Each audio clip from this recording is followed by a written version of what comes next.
তৃতীয় অধ্যায় কোষ বিভাজন। এককোষী জীব থেকে শুরু করে বহুকোষী জীব পর্যন্ত সব ক্ষেত্রেই নানা ধরনের কোষ বিভাজন দেখা যায়। এগুলো কোনোটি দেহবৃদ্ধি ঘটায়, কোনোটি জননকোষ সৃষ্টি করে, আবার কোনোটি দ্বিবিভাজন পদ্ধতিতে সংখ্যা বৃদ্ধি করে। এই বিভিন্ন ধরনের কোষ বিভাজন কিভাবে হয়ে থাকে এ সম্পর্কে আমরা এই অধ্যায়ে জানার চেষ্টা করব।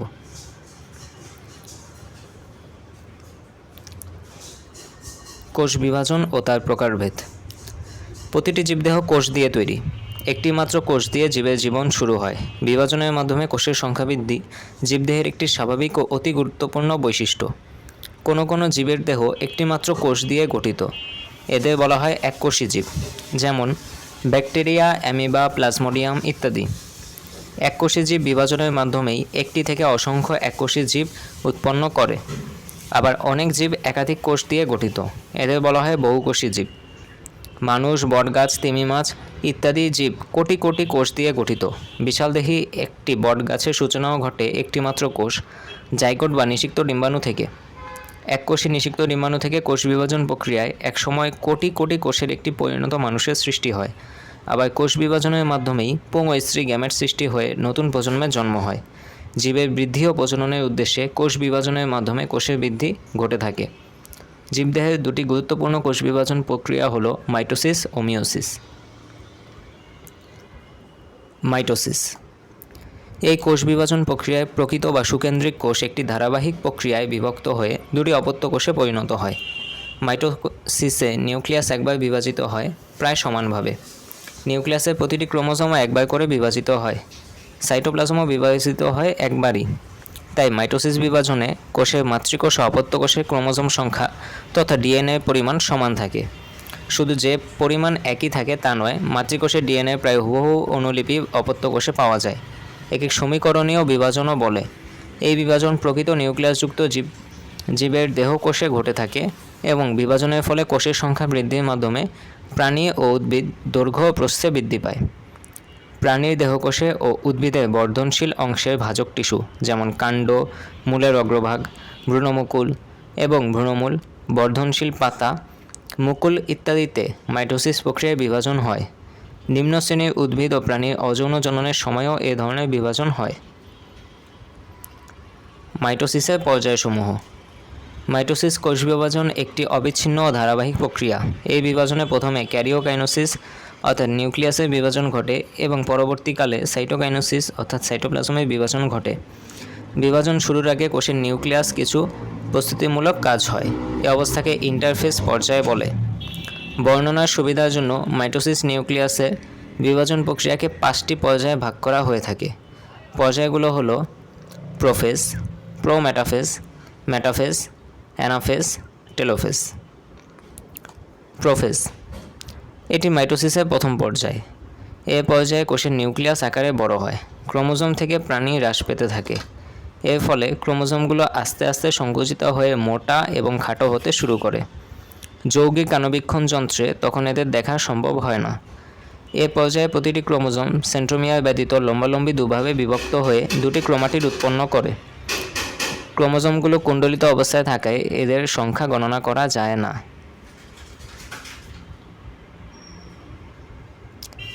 প্রোমেটাফেজ এ পর্যায়ে একেবারে প্রথম দিকে উদ্ভিদ কোষে কতগুলো তন্তুময় প্রোটিনের সমন্বয়ে দুই মেরু বিশিষ্ট স্পিন্ডল যন্ত্রের সৃষ্টি হয়। স্পিন্ডল যন্ত্রের দুই মেরুর মধ্যবর্তী স্থানকে ইকুয়েটর বা বিষুবীয় অঞ্চল বলা হয়। কোষ কঙ্কালের মাইক্রোটিউবিউল দিয়ে স্পিন্ডল যন্ত্রের তন্তুগুলো এক মেরু থেকে অপর মেরু পর্যন্ত বিস্তৃত। এদেরকে স্পিন্ডল তন্তু বলা হয়।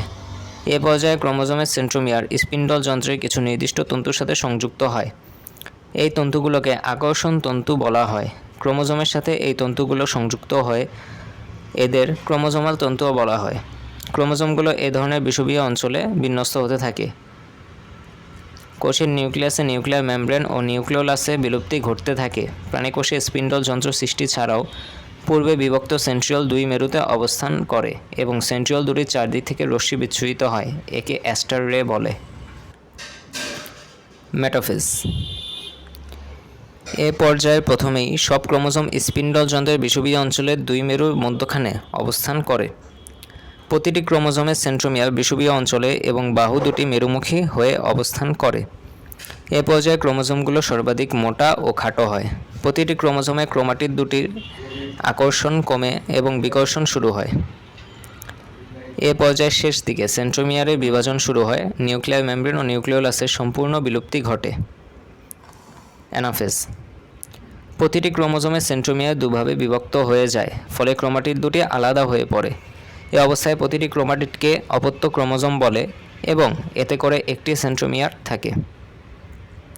অপত্য ক্রোমোসোমগুলো বিষুবীয় অঞ্চল থেকে পরস্পর বিপরীত মেরুর দিকে সরে যেতে থাকে, অর্থাৎ ক্রোমোসোমগুলো অর্ধেক এক মেরুর দিকে এবং বাকি অর্ধেক অন্য মেরুর দিকে অগ্রসর হতে থাকে। অপত্য ক্রোমোসোমের মেরু অভিমুখী চলনকে সেন্ট্রোমিয়ার অগ্রগামী থাকে এবং বাহুদ্বয় অনুগামী হয়। সেন্ট্রোমিয়ারের অবস্থান অনুযায়ী ক্রোমোসোমগুলোকে VLJ বা আইয়ের মতো আকার ধারণ করে। এদেরকে যথাক্রমে মেটাসেন্ট্রিক, সাবমেটাসেন্ট্রিক, অ্যাক্রোসেন্ট্রিক ও টেলোসেন্ট্রিক বলে। অ্যানাফেজ পর্যায়ের শেষের দিকে অপত্য ক্রোমোসোমগুলো স্পিন্ডল যন্ত্রের মেরুপ্রান্তে অবস্থান নেয় এবং ক্রোমোসোমের দৈর্ঘ্য বৃদ্ধি পেতে থাকে। টেলোফেজ। এটি মাইটোসিসের শেষ পর্যায়। এখানে প্রোফেজের ঘটনাগুলো পর্যায়ক্রমে বিপরীতভাবে ঘটে। ক্রোমোসোমগুলোতে পানি যোজন ঘটতে থাকে এবং সরু ও লম্বা আকার ধারণ করে। অবশেষে এরা জড়িয়ে গিয়ে নিউক্লিয়ার রেটিকুলাম গঠন করে। নিউক্লিওলাসে পুনঃ আবির্ভাব ঘটে। নিউক্লিয়ার রেটিকুলামকে ঘিরে পুনরায় নিউক্লিয়ার মেমব্রেন সৃষ্টি হয়, ফলে দুই মেরুতে দুটি অপত্য নিউক্লিয়াস গঠিত হয়। স্পিন্ডল যন্ত্রের কাঠামো ভেঙে পড়ে এবং তন্তুগুলো ধীরে ধীরে অদৃশ্য হয়ে যায়। টেলোফেজ পর্যায়ের শেষে বিষুবীয় তলে এন্ডোপ্লাজমিক রেটিকুলামের ক্ষুদ্র অংশগুলো জমা হয় এবং পরে এরা মিলিত হয়ে কোষপ্লেট গঠন করে। সাইটোপ্লাজমীয় অঙ্গাণুগুলোর সমবণ্টন ঘটে, ফলে দুটি অপত্য কোষ সৃষ্টি হয়। প্রাণীর ক্ষেত্রে স্পিন্ডল যন্ত্রের বিষুবীয় অঞ্চল বরাবর কোষ ঝিল্লিটি গর্তের মতো ভিতর দিকে ঢুকে যায় এবং এই গর্ত সব দিক থেকে ক্রমান্বয়ে গভীরতর হয়ে একত্রে মিলিত হয়, ফলে কোষটি দুভাগে ভাগ হয়ে পড়ে।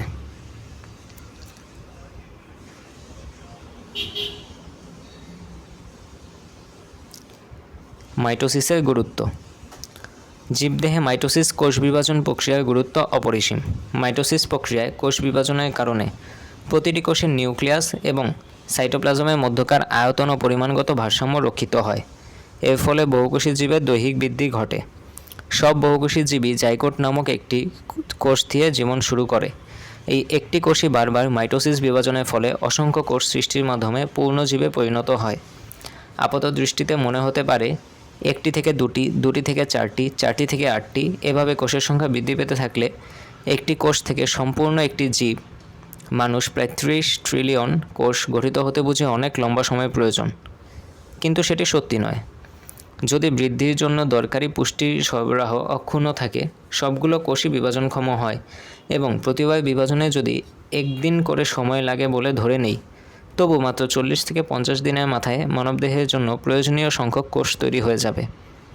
মাইটোসিসের তৈরি অপত্য কোষে ক্রোমোসোম সংখ্যা ও গুণাগুণ একই রকম থাকায় জীবের দেহের বৃদ্ধি সুশৃঙ্খলভাবে হতে পারে। মাইটোসিস প্রক্রিয়া বংশবৃদ্ধি করে মাইটোসিসের ফলে অঙ্গজ প্রজনন সাধিত হয় এবং জনন কোষের সংখ্যাবৃদ্ধিতে মাইটোসিসের গুরুত্বপূর্ণ ভূমিকা পালন করে। ক্ষতস্থানে নতুন কোষ সৃষ্টির মাধ্যমে জীবদেহে ক্ষতপূরণ করে মাইটোসিসের অপরিহার্য। কিছু কিছু জীবকোষ আছে যাদের আয়ুষ্কাল নির্দিষ্ট। এসব কোষ বিনষ্ট হলে মাইটোসিসের মাধ্যমে এদের পূরণ ঘটে।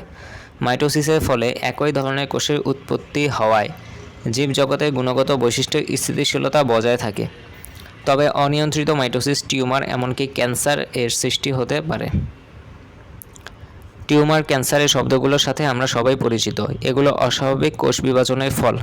মাইটোসিস কোষ বিভাজন প্রক্রিয়ায় একটি থেকে দুটি, দুটি থেকে চারটি, এভাবে কোষের সংখ্যা বাড়তে থাকে, কিন্তু কোষ বিভাজন প্রক্রিয়াটি নিয়ন্ত্রিত থাকে। কোনো কারণে এই নিয়ন্ত্রণ নষ্ট হয়ে গেলে অস্বাভাবিকভাবে কোষ বিভাজন চলতে থাকে।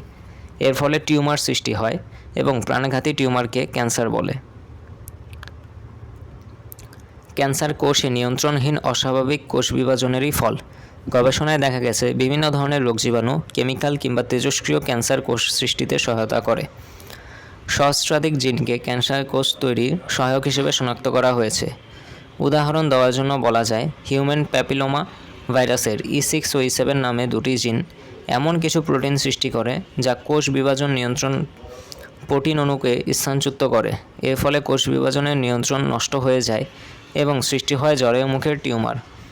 অনেক সময় এই দুটি জিন পোষক কোষের জিনের সাথে একীভূত হয়ে যায় এবং কোষের বৃদ্ধি নিয়ন্ত্রণকারী প্রোটিন অণুগুলোর কাজ বন্ধ করে দেয়। সৃষ্টি হয় ক্যান্সার কোষ কিংবা ক্যান্সার। অনেক ধরনের ক্যান্সার রয়েছে এবং সেগুলো সবই কমবেশি মারাত্মক রোগ।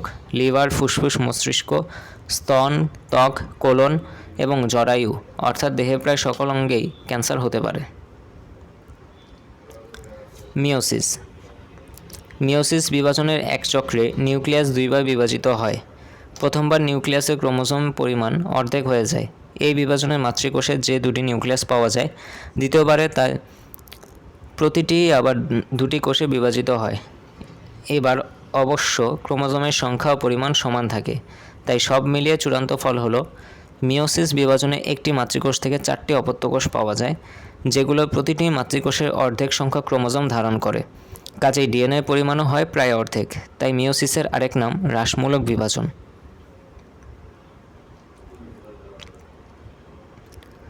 প্রশ্ন হচ্ছে, মিওসিস কেন হয়? মাইটোসিস কোষ বিভাজনে অপত্য কোষগুলোর ক্রোমোসোম সংখ্যা মাতৃকোষের সমান থাকে। বৃদ্ধি এবং অযৌন জননের জন্য মাইটোসিস কোষ বিভাজন অপরিহার্য। যৌন জননে পুং ও স্ত্রী জনন কোষের মিলনের প্রয়োজন হয়। যদি জনন কোষগুলোর ক্রোমোসোম সংখ্যা দেহকোষের সমান থেকে যায়, তাহলে জাইগোট কোষের ক্রোমোসোম সংখ্যা জীবটির দেহকোষের দ্বিগুণ হয়ে যাবে। মনে করো একটি জীবের দেহকোষে এবং জনন কোষের ক্রোমোসোম সংখ্যা 4। পুং ও স্ত্রী জনন কোষের মিলনের ফলে সৃষ্ট জাইগোটের ক্রোমোসোম সংখ্যা দাঁড়াবে 8 এবং নতুন জীবটির প্রতিটি কোষে ক্রোমোসোম সংখ্যা হবে 8, যা মাতৃজীবের কোষের ক্রোমোসোম সংখ্যার দ্বিগুণ। যদি প্রতিটি জীবের জীবনচক্র এভাবে চলতে থাকে, তাহলে প্রতি চক্রে যৌন জননের ফলে ক্রোমোসোম সংখ্যা বারবার দ্বিগুণ হতে থাকবে। আমরা জানি ক্রোমোসোম জীবের বৈশিষ্ট্য নিয়ন্ত্রণকারী জিন বহন করে। কাজেই ক্রোমোসোম সংখ্যা দ্বিগুণ হতে থাকলে বংশধরদের মধ্যে আমূল পরিবর্তন ঘটে যাবে। যেহেতু পুং ও স্ত্রী জনন কোষে ক্রোমোসোম সংখ্যা অর্ধেক, তাই জীবের যৌন জননে পুং ও স্ত্রী জনন কোষের মিলন হয়ে জাইগোটে পূর্ণ সংখ্যক ক্রোমোসোম পাওয়া যায়। এভাবে জীবের ক্রোমোসোম সংখ্যা বংশ পরম্পরায় একই থাকে। জনন কোষ সৃষ্টির সময় এবং নিম্ন শ্রেণীর উদ্ভিদের জীবনচক্রের কোনো এক সময় যখন এরকম ঘটে, তখন কোষের অর্ধেক ক্রোমোসোম সংখ্যার সে অবস্থাকে হ্যাপ্লয়েড বলে। যখন দুটি হ্যাপ্লয়েড কোষের মিলন ঘটে, তখন সে অবস্থাকে ডিপ্লয়েড বলে। অর্থাৎ মিওসিস কোষ বিভাজন হয় বলেই প্রতিটি প্রজাতির বৈশিষ্ট্য বংশ পরম্পরায় টিকে থাকতে পারে। মিওসিস প্রধানত জীবের জননকোষ বা গ্যামেট সৃষ্টির সময় জনন মাতৃকোষে ঘটে। সপুষ্পক উদ্ভিদের পরাগধানী এবং ডিম্বকের মধ্যে এবং উন্নত প্রাণীদেহের শুক্রাশয়ে এবং ডিম্বাশয়ের মধ্যে মিওসিস ঘটে। মস ও ফার্ন জাতীয় উদ্ভিদের ডিপ্লয়েড মাতৃকোষ থেকে যখন হ্যাপ্লয়েড রেণু উৎপন্ন হয়, তখন জাইগোটে এ ধরনের বিভাজন ঘটে। মিওসিস বিভাজনের সময় একটি কোষ পরপর দুবার বিভাজিত হয়। প্রথম বিভাজনকে প্রথম মিওটিক বিভাজন বা মিওসিস 1, দ্বিতীয় বিভাজনকে দ্বিতীয় মিওটিক বিভাজন বা মিওসিস 2 বলা হয়। প্রথম বিভাজনের সময় অপত্য কোষের ক্রোমোসোম সংখ্যা মাতৃকোষের ক্রোমোসোম সংখ্যার অর্ধেকে পরিণত হয়। দ্বিতীয় বিভাজনটি মাইটোসিসের অনুরূপ, অর্থাৎ ক্রোমোসোম সংখ্যায় কোনো পরিবর্তন হয় না। বাস্তবে মাঝে মাঝে হঠাৎ করে ক্রোমোসোম সংখ্যা বেড়ে গিয়ে নতুন প্রজাতির উদ্ভব ঘটতে পারে। যেমন ব্যাঙের একটি প্রজাতি জেনোপাস ট্রপিকালিস এর সম্পূর্ণ ক্রোমোসোম সেট দ্বিগুণ হয়ে জেনোপাস লেভেই প্রজাতির উৎপত্তি ঘটেছে। প্ল্যান্টিরাজের বিভিন্ন সদস্য যেমন আলু প্রভৃতি সবজি দেহকোষের জননকোষে নয়। এই প্রক্রিয়াটি একটি স্বাভাবিক ঘটনা।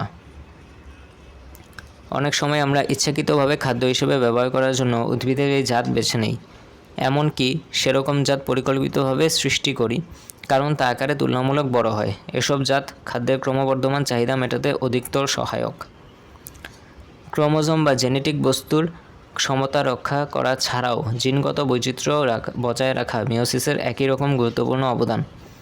যৌন জনন করে এমন সকল জীবে মিওসিসের মাধ্যমে একইভাবে জিনগত বৈচিত্র্য সৃষ্টি করা হয়ে থাকে।